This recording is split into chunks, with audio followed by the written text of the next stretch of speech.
position lao ni e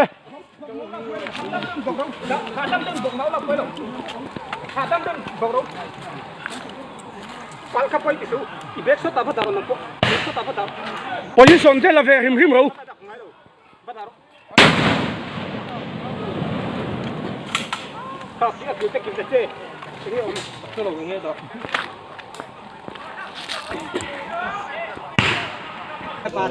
Go Corona, हमको जिसे हम ये छुट्टी भी नहीं चाह पा रहे Go Corona,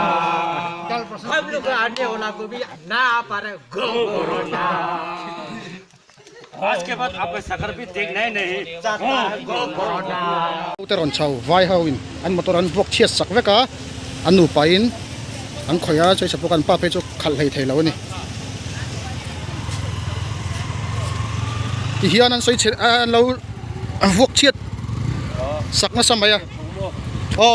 ai kan mi so ron so te anu pain ni an soi sana sa mo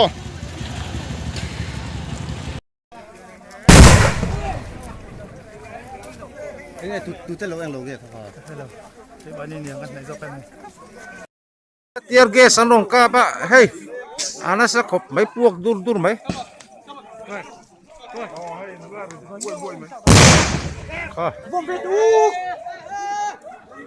ka Mizoram police lam yan eng anti puak ve lo hi vairam lir no ti puak tuna building thar kan hu mek in thar kan hu mek sa Mizoram sarkar sak ania